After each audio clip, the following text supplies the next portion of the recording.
I'm just trying to keep the theme going here. That the February 21, 2023 agenda be adopted as presented. All right, you have no additions, Mr. Fletcher? Okay, call for the vote then.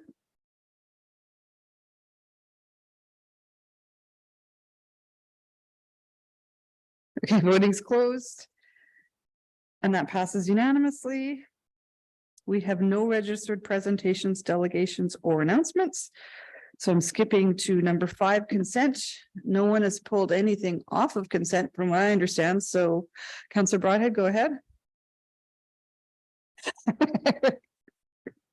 I thought I'd, bring some attention to this side of the table. It's my pleasure then, Madam Mayor, to move that the recommendations in the following agenda reports be approved. 6.1, that the special council meeting minutes of January 30th and 31st, 2023, and regular council meeting minutes of February 7th, 2023 be approved. 7.1, internal audit committee practice and processes, and 8.1, bylaw 2/2023 business license bylaw 43/2000 amendments, the first, second, and third readings, that they all be approved, Madam Mayor. Thank you. I'll call for the vote.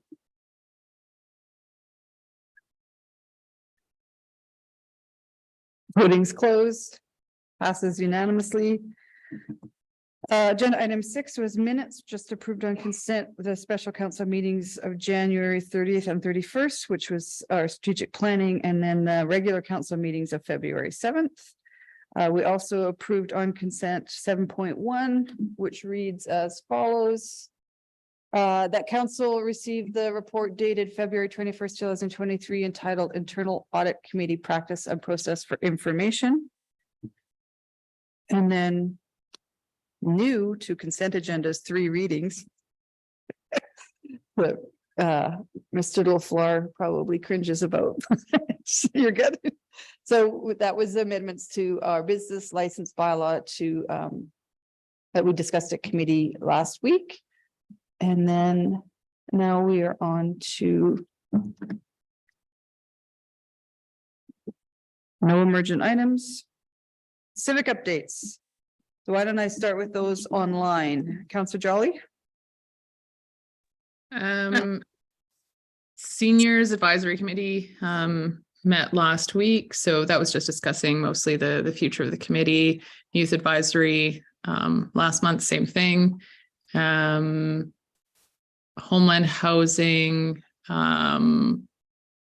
we meet this Thursday, so I will be providing an update after that. And that's all I have for committees, I believe. Awesome. How is the conversation with the seniors committee on the future? It was interesting. They appreciate that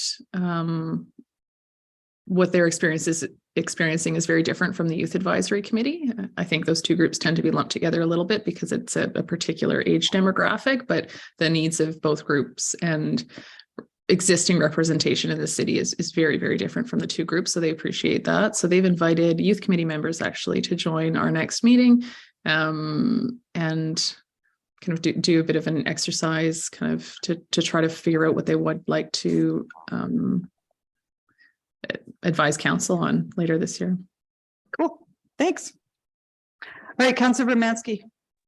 Okay, I'll emphasize the Arts Committee. First of all, that was January 25th, and we were 1 member short, but that position has been filled on the committee now, so that member missed 1 meeting.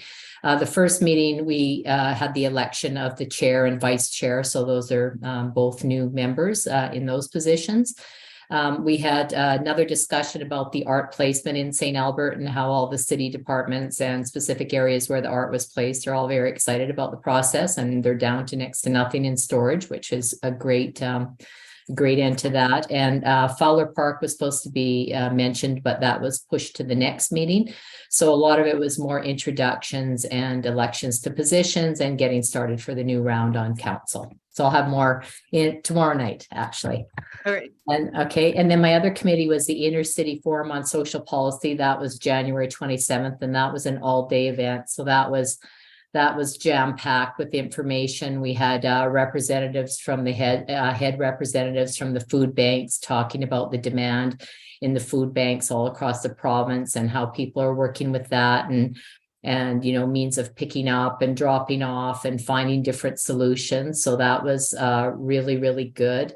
Again, the same conversations about homelessness and drug addiction. So again, lots of programs throughout the community. And in this inner city forum, there was confirmation that everybody is trying to find the best solutions together from all the different municipalities, because they're using the best ideas from the best of the best. So although it's kind of a dire time right now, a lot of the solutions coming forward were really, really good. So I'll have a further update. I think they're sending out an update on that. So I'll send that forward to council when I get it. Okay.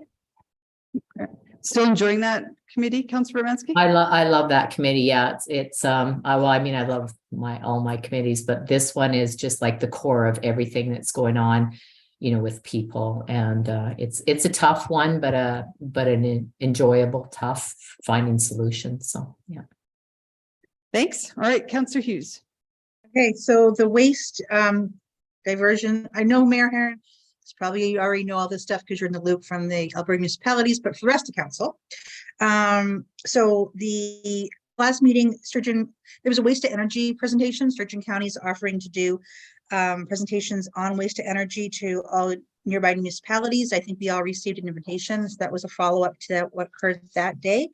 They have an intention of trying to do a large waste to energy facility in Sturgeon County and looking for partnerships and sort of thing and interest. So there was a presentation to that. As it relates to the EPR, so there's been a lot of, apparently we'll have an opt-in or opt-out opportunity in the fall of this year. So every municipality is going to be like, you're in or you're out. And and the consequences of that, hopefully they'll be well disclosed. That was definitely something that the committee is looking for, is this representation, is to make sure that we know what's the consequences of either direction. And they're hoping to develop the bylaws and the registration system again before fall of 2023. And let me just see here. And apparently there'll be council approval required for the registration process. This will come to our council's decision. And of course, there's just been a lot of questions that they're trying to work out the answers to. So the costs, the operations, there's just so many details that need to be ironed out, which is not our job to do, but we should be looking forward to seeing what they ultimately decide. And just as a side note, Edmonton is now allowing, because they sort their organics, they're actually now allowing plastic in the bags, their organics bins. So because they can sort it out, but then that does give mixed messaging for other people who may think that we can do it here as well, but we have a different way of processing the goods. And so, but they are now allowing that. And the other thing was, I guess they actually are at a 36% diversion rate in Edmonton. So 36? Yeah, that's it. So the actual diversion rate is 36%. So, yeah, because they have a live chart of every pound of waste going on the scales. So they can see exactly what's going where according to the charts and sort of like that. And that's what their actual numbers are. So that's all I had for that meeting. And that's all, I think that's all the meetings that we had recently. We just approved the audit. And so that is to, I believe it was to choose the provider for the risk analysis. And so that will be moving forward, and hopefully later on this year, hopefully for the fall, we'll actually have the risk analysis done, and that will give us the opportunity to have an idea of a plan for where the audit committee can move forward, or where the recommended audits would be to give us the best benefit, and where where the highest risks are that would give us the best benefit to actually pursuing an audit. And it will also provide this council and the next, if we choose to continue, a longer term plan for additional audits. We won't continually come back with an idea of what should we do next. It will give a plan to say this one, then this one, then this one. And so it would actually have potential to do long-term solutions to the question of what's next. So that's it. Thank you. Councillor Hughes, is there a councillor from the city of Edmonton that sits on that committee? You mean for the waste or which? The waste. Yeah, there is. Now, don't ask me which one. I think it's Andronet, but I don't know. I just- believe there was somebody from Edmonton though, and there certainly were staff there from Edmonton. Yeah. Like, did you guys have a decent conversation about the plastic bags going into the organics?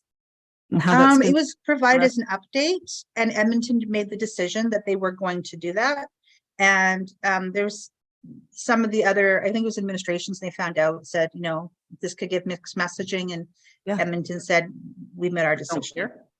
So, yeah, we made our decision, we'll move forward. So in the event that they find that it's not working or something, they'll revisit it, but they had already decided that they were doing it. So it was more of an informational base as opposed to feedback. And at that time, it was already being told it was happening. It was not as a discussion item.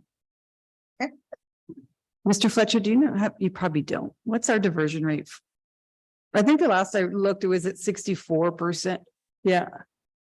So I will have to confirm. you don't have to, I just, Councillor Hughes, next time you're there, you can let Edmonton know. They're Peasley 36%, is half of what St. Albert's diverting. And I think Strathcona's up there in the 60s too.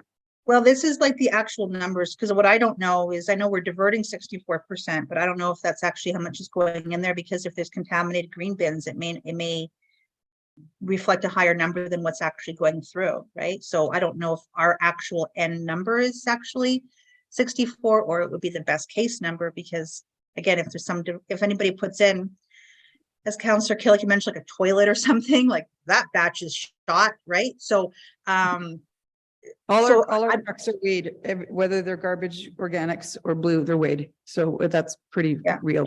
Yeah. all I know is that's what unless I misheard, that's what I wrote, was actual 36% that's probably conversion. So I'm hoping I didn't like throw Edmonton under the bus there on that, but I don't mind. that was what I heard from the situation, is that's their live numbers. So. Okay. All right, Councillor Killick. Thank you. For CSAC, we had our kickoff meeting on January 24th, elected new chair and vice chair. Went through a quite comprehensive review of the granting processes and discussion around dollar amounts, and had great support from Anna and Amy as always. Was one of the work steps that we talked about throughout the year, was first thing that's coming up on the calendar is naming for community recognition over across from the clock tower. And at the date of the meeting, there was actually no names were submitted or had been submitted to that. I reached out to the chamber, because the chamber actually can submit businesses for recognition. And surprisingly, the chamber was not aware that they could actually nominate someone and had control of that section. So I spoke to Shelley Nickel there, and I think just because of change of people and new people coming on board, they had just not been aware that they could nominate. So they are now aware of that and are going to be nominating. Same thing that the EAC actually has kind of governance over names coming in on the environmental side. None had been submitted. So, but I believe some have been now submitted. I haven't seen them yet, but we'll be reviewing that at our next meeting on Feb 28th. So, yeah, good orientation, and only one real big business item there. EAC, we did the same thing, elected chair and vice chair, did a full orientation on policy and rules that we have to follow, and had an absolutely great presentation on native pollinators versus domestic bees. And I never knew there was so much to learn about native pollinators and how bees are actually a invasive domesticated species, and we should be focusing in on native pollinators and not honeybees. So there'll be some recommendations coming to council that will be interesting debate, but native pollinators seems to be the way to go. And learned a whole lot about bees and native pollinators. And our next meeting is February 23rd. So more to come here in the next week. So no honeybees on the roof. Native pollinators. Native honeybees steal food from native pollinators like bees, butterflies, hummingbirds. So Hummingbirds, okay. we're actually better off with native pollinators than honeybees. Okay. And nobody has to maintain native pollinators. Yeah, that's true. Council Broadhead. Thank you, Madam Mayor. So the next meeting of the Audit and Finance Committee for the MRB is in March. In terms of the Edmonton Metropolitan Transit Services Commission, we had our final in-person meeting last Thursday, and due to that conflict, I was unable to make the employee appreciation night, which was unfortunate. It was the first one I missed in 11 years, but I heard a good time was had by all, and quite entertaining as always. And I am sorry to have missed that. Having said that, the board meeting went well. We are close to finalizing the sort of the agreements with the city of Edmonton and the city of Devon, or the town of Devon, in terms of the separation agreements. And we've also moved to work with legal to reduce the time requirements from the time of motion to disestablishment until the actual time that takes effect. The current bylaws says it can be up to 90 days. And we're trying to get a legal interpretation if it has to be 90 days, or if it in fact can be less than that. And if less than that is okay, then it will be less than that. If it has to be 90 days, then we'll go about changing the bylaw. Because the work is coming to a close. We're now down to 4 employees. So last in-person meeting, it was a bit of a sad event. It was a great team that put together to do good work for all of the region, and quite honestly, it wasn't for naught.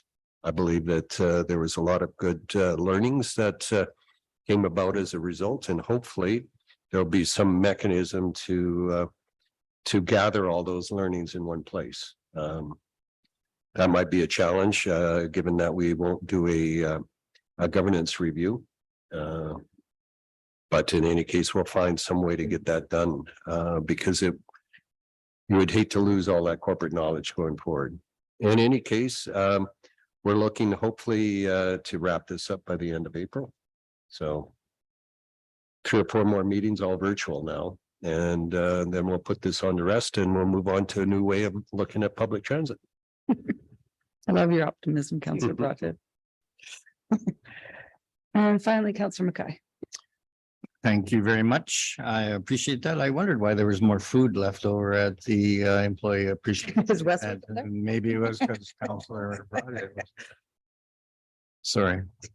Councillor Hughes has already identified the internal audit committee, so we are looking forward to engaging a consultant and having an established framework so that we can identify some of our risks and then start moving forward on that.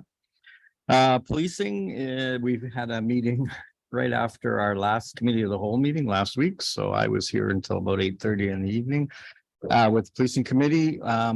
But nothing really new or important has arisen. Sorry, I apologize. And I believe the final quarter report will be coming back to council in March or very soon. There is some increases in some of our call types and some of our volume. And certainly some of that's been identified by the RCMP detachment commander, and they are developing some strategies around dealing with that. And you probably would have all received the email from the diversity inclusion committee that the detachment commander has stood up.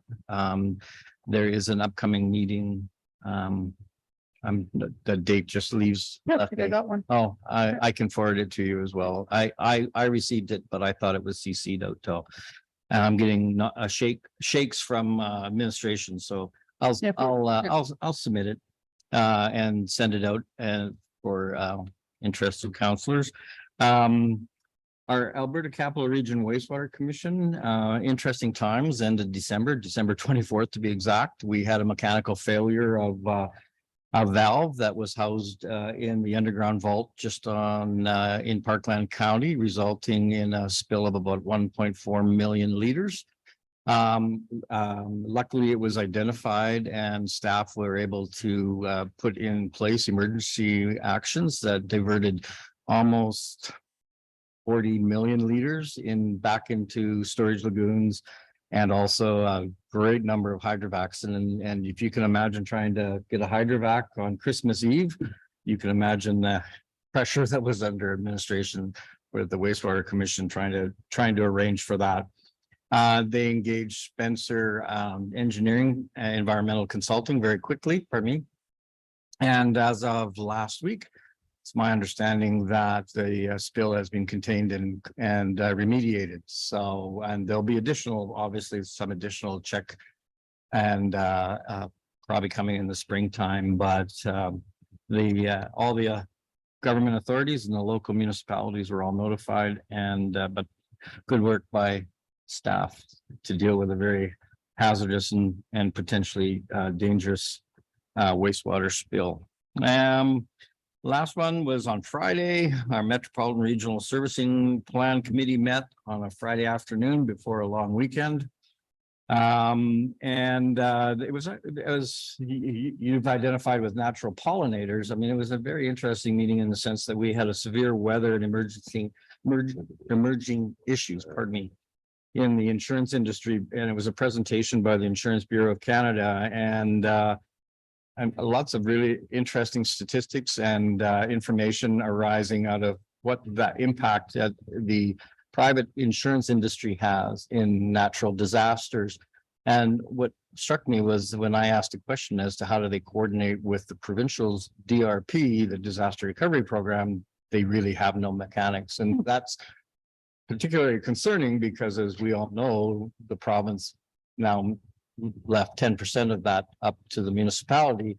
And, you may say that these could be a 1 in 100 year events. However, we know that Wood Buffalo was dealing with 2 back-to-back serious environmental catastrophes, or flood and wildfire, that probably would have had significant financial impacts on them.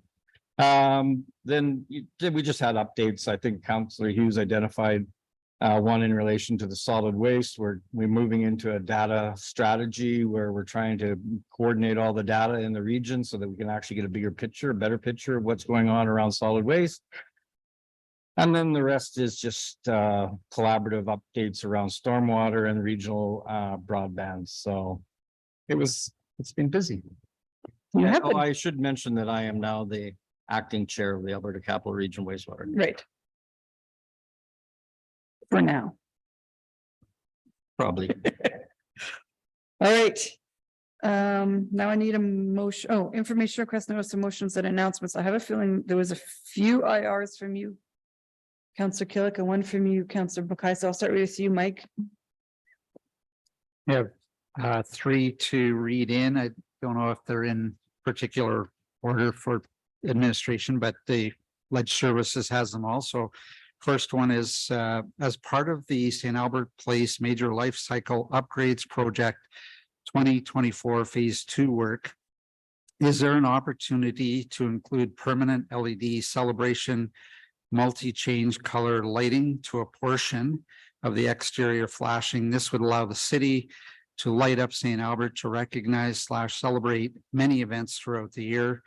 These are like permanent Christmas lights that we see on homes. If not included in the draft scope of work, please provide a high-level cost estimate to do this work at the same time as other upgrades with the opportunity to save money. Next one is based on observed illegal left turns and illegal U-turns could the median on Villeneuve Road by McDonald's be evaluated to determine if it needs to be lengthened to improve safety concerns? And my third one is, what is the current plan, design, timeline, and budget and interdependencies for the permanent parking lot for Grey Nuns White Spruce Park? Has a temporary access road and parking lot been considered to meet immediate needs?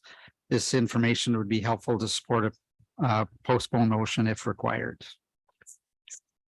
Councillor Jolly, didn't you have an IR earlier this term about putting celebration lights on City Hall? Yeah, I can find it. Yeah, maybe send that off. Oh, is that just projected? Okay, well, still maybe just send it. Mr. Fletcher might even want to read it. It was expensive, but what you're proposing might be better. Yeah. It's a good idea. Yeah. Okay, and good job with your dash cam. Catching that truck. Idiot. All right, Councillor McKay, you have an IR, don't you? Yeah, I do. It's kind of related to the Villeneuve Road. I would like to know, can you please provide traffic enforcement and collision statistics for Villeneuve Road over the past 5 years? Actually, you know, the limited term limit would be, you know, whatever is available. I mean, I chose 5 years because that seems to be a little bit more probable. But I would also like to have the traffic volume numbers, if available, in relation to that as well. And again, that could be over a time period.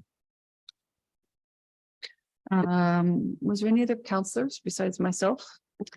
Counselor Hughes. Councillor Hughes has a IR or notice of motion? Can't remember. There were And you're gonna two. need to jog my memory of which not a notice of motion. Just please jog my memory, because you know what you're talking about, Cheryl. Request. It was for the 2022 budget for each of the franchise fees. Oh, yeah, do you want to read those? in? Okay, Yeah. can you give me 1 second, Maren? I'll just Yeah, find it. while you're looking for them, I will read in my notice of motion. That council endorses the Alberta Community Partnership Grant application to fund the 4 phases of the Unlocking the Full Potential of Alberta's Mid-sized Cities Initiative. So, Mr. Fletcher, is the end of March okay, do you think, for that motion, or do they want it sooner?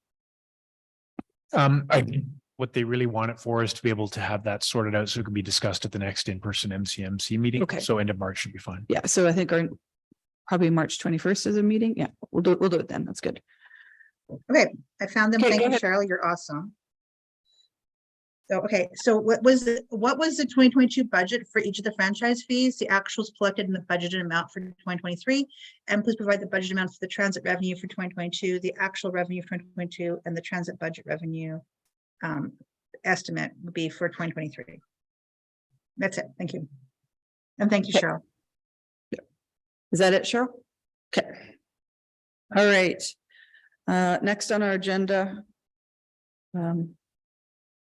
Well, you know, we have this time to do announcements, and Councillor Killick has reminded me to remind everybody that tomorrow is Pink Shirt Day, Anti-Bullying Day. So thank you for wearing it today. I'll do some social media on it tomorrow, but hopefully lots of people in St. Albert will wear a pink shirt, and tomorrow let's take some pictures and throw it out on Twitter and Facebook and just get the momentum going, starting with you, Mike. Okay, I'll get a picture of you today. All right, I need a motion to go in camera for 12.1, which is our conversation with wow. I think it was you, Ken. Oh, that's good. That council move in camera to have a confidential dialogue with the Chief Administrative Officer pursuant to section 24(1)A of the Freedom of Information and Privacy Act. Call for the vote.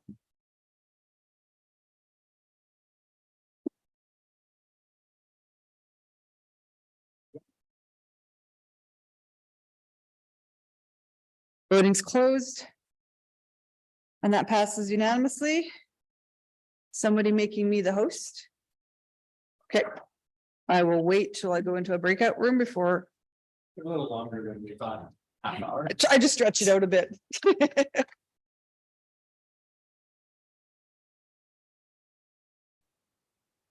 No, we're not coming back. No. I brought my picture. I'm going to take a picture. Oh, yeah, okay, get you both, yeah. Before, that's it.